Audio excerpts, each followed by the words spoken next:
आज की कहानी है बुढ़ापे में जवानी। इस कहानी के सभी पात्र और घटनाएं काल्पनिक हैं। ये कहानी आपके मनोरंजन के लिए लिखी गई है। अगर ये कहानी आपको अच्छी लगे तो लाइक करें, शेयर करें। कमलकांत अपने ही घर में घुट घुट कर जी रहे थे।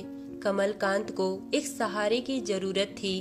कमलकांत की पत्नी शारदा का देहांत 1-1.5 साल पहले हो गया था। कमलकांत के 2 बेटे थे। बड़े बेटे का नाम सौरभ था और छोटे का गौरव। सौरभ की शादी लगभग 3 साल पहले हो गई थी।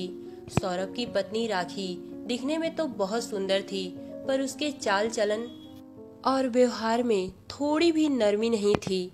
वो कब किसको क्या सुना दे पता नहीं, पर घर में एक ही औरत थी जिससे ना चाहते हुए भी सभी उसकी बातें मानते। कमलकांत का छोटा बेटा गौरव दुबई में नौकरी करता और बड़े बेटे की किराने की दुकान थी। कमलकांत कोई छोटे मोटे आदमी नहीं थे। वो अपने जमाने के सब इंस्पेक्टर थे, पर अब वो रिटायर हो चुके थे। सब कुछ ठीक ठाक चल रहा था। एक दिन कमलकांत के छोटे बेटे गौरव का रिश्ता आया। रिश्ता अच्छा था, जो गौरव को भी पसंद आया। कुछ दिन बाद गौरव दुबई से घर वापस आ गया। गौरव दुबई से सबके लिए कुछ न कुछ गिफ्ट लाया था। भाभी और भैया के लिए दुबई की सोने की चैन लाया था और अपने पापा के लिए अकेलेपन का सहारा। गौरव जब अपने पिता कमलकांत को गिफ्ट दिया तो वो लेने से मना कर दिए, क्योंकि गौरव अपने पापा के लिए एक स्मार्टफोन लाया था। कमलकांत ने कहा, ये फोन लेकर मैं करूँगा क्या? मुझे तो इस फोन के बारे में थोड़ी भी नॉलेज नहीं है। मैं ठहरा बुजुर्ग आदमी, ये फोन लेकर करूँगा क्या? पर गौरव ने कहा, पापा, माँ के जाने के बाद आपको कितना अकेलापन महसूस हो रहा है, ये मैं अच्छी तरीके से जानता हूँ। और आप दिन भर अकेले घर पर ही रहते हो। सब अपनी अपनी जिंदगी में व्यस्त हैं। अब तो मेरी भी शादी हो जाएगी। मैं भी चाह कर भी आपको पहले इतना टाइम नहीं दे पाऊंगा।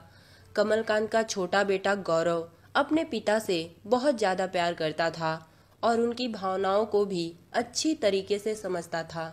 कमलकांत अपने बेटे का दिया हुआ स्मार्टफोन ना चाहते हुए भी ले लिए। गौरव ने अपने पिता को स्मार्टफोन चलाना भी सिखा दिया। कुछ दिन बाद गौरव की शादी भी हो गई। शादी के 3 से 4 महीने बाद गौरव अपनी पत्नी जया को लेकर दुबई चला गया। पहले तो कमलकांत स्मार्टफोन लेना नहीं चाहते थे, पर अब वो कहीं भी जाते बिना स्मार्टफोन लिए नहीं जा पाते। गौरव ने अपने पापा के मोबाइल में फेसबुक अकाउंट भी बना दिया था और इन्हें कैसे चलाना है ये सब कुछ बता दिया था। गौरव जब दुबई से अपने पापा के पास वीडियो कॉलिंग फोन करता तो कमलकांत अपने बेटे का चेहरा देख स्मार्टफोन का बहुत धन्यवाद करते और कहते, चलो अच्छा है गौरव ने स्मार्टफोन दे दिया, वरना गौरव का चेहरा देखे हमें बरसों हो जाता था। एक दिन कमलकांत अपना फेसबुक चला रहे थे। देखते ही देखते उन्होंने अपनी कॉलेज फ्रेंड शांति को देखा, जो उनके कॉलेज के जमाने में उन्हीं के साथ पढ़ती थीं। शांति को देख कमलकांत की खुशी का तो ठिकाना ही नहीं रहा। वो बहुत खुश हुए और मन ही मन वो गौरव का धन्यवाद देते हुए कहने लगे, वाह बेटा गौरव, तुमने तो सचमुच मेरे अकेलेपन का सहारा दे दिया।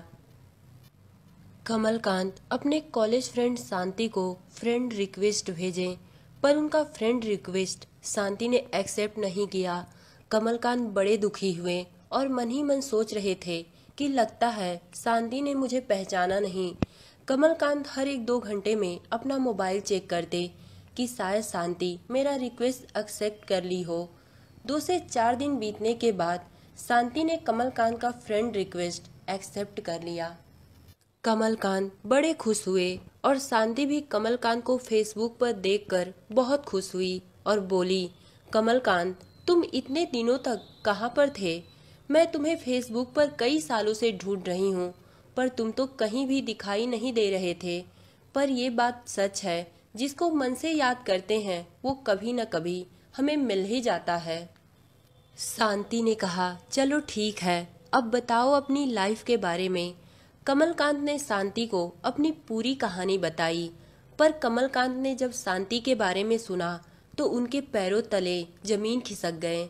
शांति ने बताया कि उसकी शादी के 2 महीने बाद ही शांति और शांति के पति का तलाक हो गया था, क्योंकि शांति के पति शादी के कुछ ही दिन बाद अमेरिका चले गए और अमेरिका से कभी वापस नहीं आना चाहते थे। शायद उन्हें वहां पर कोई लड़की मिल गई, इसलिए वो मुझे छोड़ना चाहते थे। मुझे एहसास हो गया कि मेरे पति मुझसे प्यार नहीं करते हैं। शादी तो अपने माँ बाप के दबाव में कर लिए थे, इसलिए मैंने उनसे तलाक ले लिया और कभी भी ना शादी करने का फैसला कर लिया। कमलकांत ने जब शांति की दुख भरी कहानी सुनी तो उनकी आंखों में आंसू आ गए और वो सोच रहे थे, इतनी खूबसूरत और हमेशा खुश रहने वाली शांति का जीवन ऐसा होगा, मैंने तो सपने में भी नहीं सोचा था। शांति और कमलकांत फेसबुक पर चैटिंग करते करते और एक दूसरे के बारे में जानते जानते अब एक दूसरे का सहारा बन चुके थे। कमलकांत पहले की अपेक्षा बहुत खुश रहते थे, मानो उनका कोई अपनों से भी अपना मिल गया हो।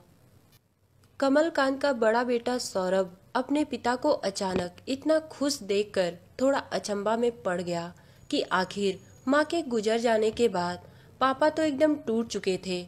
ऐसा क्या हो गया कि अचानक पापा इतना खुश रहने लगे।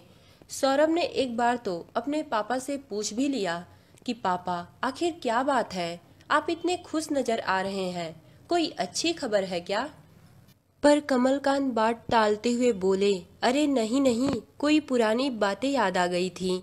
संजोग बस कमलकांत और शांति दोनों एक ही शहर में रहते थे। दोनों ने बातें करते करते एक दिन मिलने का भी प्लान बना लिया। दोनों बनारस के एक रेस्टोरेंट में मिले। कमलकांत जब शांति को देखे तो देखते ही रह गए। 55 की होने वाली शांति का मानो छरहरी काया, गोरा बदन, जैसे सिर्फ 40 साल की लग रही हो। कमलकांत और शांति ने ढेर सारी बातें की। दोनों बरसों बाद मिले थे, मानो उनकी बातों का अंत ही नहीं हो रहा था। पर कुछ देर बाद दोनों अपने अपने घर चले गए। पर कमलकांत जब रात को सोने गए तो शांति का चेहरा उनकी आंखों के सामने बार बार आ रहा था, मानो कमलकांत को शांति से प्यार हो गया हो। कमलकांत और शांति अब हर हफ्ते मिलने लगे थे। एक दिन कमलकांत ने शांति से कहा, हमारा यूं मिलना जुलना इस उम्र में सही नहीं। अगर कोई देख लिया तो फालतू का बात का बतंगड़ बनेगा। इस बात पर शांति ने कहा, हाँ कमलकांत, तुम सही कह रहे हो, पर क्या हम इस उम्र में शादी कर एक दूसरे का सहारा नहीं बन सकते? इस बात पर कमलकांत ने कहा, अरे नहीं नहीं, ऐसा मैं नहीं कर सकता। मेरे दोनों बेटों को जब ये बात पता चलेगी तो क्या सोचेंगे मेरे बारे में? शांति ने कहा, हाँ तुम्हारा कहना भी सही है, पर हम शादी करके कुछ गलत नहीं करेंगे। हाँ मैं मानती हूँ कि कुछ लोगों को ये सही नहीं लगेगा, पर देखा जाए तो पति पत्नी का साथ जवानी से ज़्यादा बुढ़ापे में ज़रूरी होता है, क्योंकि जो हमारे बच्चे रहते अपनी अपनी दुनिया में व्यस्त रहते हैं, तब हमें एक साथी की ज़रूरत पड़ती है, और वो साथी पति के लिए पत्नी और पत्नी के लिए पति से बढ़कर और कोई दूसरा नहीं हो सकता। कमलकांत को शांति की बातें सही लगी, क्योंकि उनकी पत्नी शारदा के जाने के बाद उन्होंने जो अकेलापन महसूस किया था वो कमलकांत के अलावा और कोई नहीं समझ सकता। कमलकांत ने शांति से कहा, शांति तुम सही बोल रही हो, ठीक है मैं अपने घर में बात करके देखूंगा, क्योंकि बच्चे भी बड़े हो गए हैं और उनकी सहमति से ये सब हो तो अच्छा होगा। कमलकांत उस शाम जब अपने घर गए तो बस यही सोच रहे थे कि आखिर मैं अपने बच्चों से ये कैसे बताऊंगा। फिर रात का खाना खाते समय उन्होंने हिम्मत जुटाते हुए सौरव से कहा, सौरव बेटा मैं दूसरी शादी करना चाहता हूँ। सौरव की पत्नी राखी के कानों में ये स्वर सुनाई देते ही उसके हाथों से खाने की प्लेट नीचे गिर गई। अभी सौरव कुछ कहता ही तभी राखी ने कहा, पापा जी ये क्या कह रहे हैं? अपनी उम्र के बारे में तो सोच लिए होते। 58 के हो गए हैं और इस बुढ़ापे में आपको ये सब सूझ रहा है। कमलकांत ने राखी से कहा, राखी बेटा मैं मानता हूँ कि ये गलत है, पर तुम्हारी सास शारदा के मरने के बाद जो मैंने अकेलापन महसूस किया है वो मेरे से बेहतर और कोई नहीं जानता। यही कहकर कमलकांत अपने रूम में चले गए। तभी राखी ने सौरभ से कहा, सौरभ, तुम्हारे पापा को ये क्या हो गया है? बुढ़ापे में जवानी सूझ रही है। सौरभ को भी अपने पापा का इस उम्र में शादी करना सही तो नहीं लग रहा था, पर वो चाह के भी उस टाइम कुछ नहीं कहा। सौरभ को उस रात पूरी रात नींद नहीं आई और सुबह उठकर वो अपने पापा के पास गया और बोला, पापा, हम इस फैसले से सहमत नहीं। सौरभ की ये बात सुनकर कमलकांत एकदम टूट चुके थे और जितनी खुशी उन्हें शांति के मिलने के बाद मिली थी, मानो वो खुशी उनके चेहरे से एकदम गायब हो गई। कमलकांत अब बहुत ज्यादा दुखी रहने लगे थे। ये बात जानने के बाद कि मेरे बच्चे शांति से मेरी शादी को लेकर सहमत नहीं है, पूरा दिन कमलकांत बेचैन थे और रात को उन्होंने ढंग से खाना नहीं खाया। पर उनकी फिक्र किसको, उनकी भावनाओं को तो कोई समझा ही नहीं। उस रात कमलकांत जल्दी अपने रूम में सोने चले गए और सुबह जब वो देर तक सोकर नहीं उठे तो सौरभ उनके रूम में गया तो देखा कमलकांत ये दुनिया छोड़कर चले गए थे। सौरभ ने तो कभी अपने पिता की भावनाओं को समझा ही नहीं कि आखिर पिता की क्या इच्छा है। उसने ना तो सोचा और ना ही कुछ समझा, एक बार में मना कर दिया। तो दोस्तों, ये कहानी आपको कैसी लगी कमेंट्स में बताइएगा। धन्यवाद।